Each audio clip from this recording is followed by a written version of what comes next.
So if you're doing cabinetry, you want to have straight edges and 90-degree corners to build your cabinets, because that kind of accuracy saves time in the long run.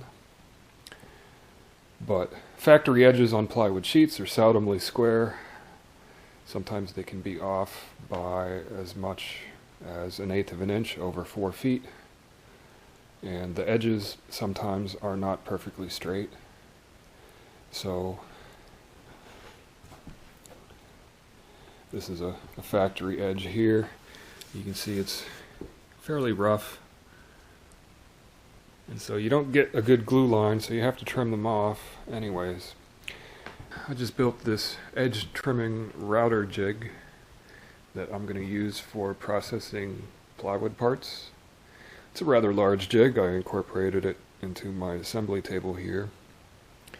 So what this thing is going to do is enable me to get the accuracy that I need to put a perfectly square 90-degree corner on sheet goods. And essentially it does something very similar to a track saw, but I'm just removing minimal amount of material to clean up the edges. And this piece of hardwood walnut acts as a guide for my flush trimming router bit.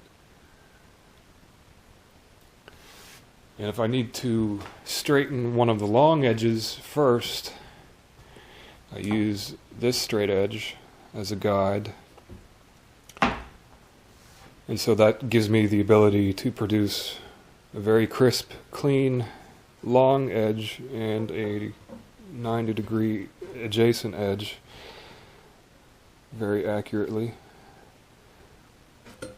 And so that just gives me a starting point so that I can process the rest of the cuts on my table saw. Now, I don't have an expensive sliding cabinet saw that most kitchen cabinet shops are going to have. I used to work in a cabinet shop that had a 10-foot capacity crosscut, and those are great machines, but I don't really have room for it in here because I got these posts in the center of my workspace 12 feet apart.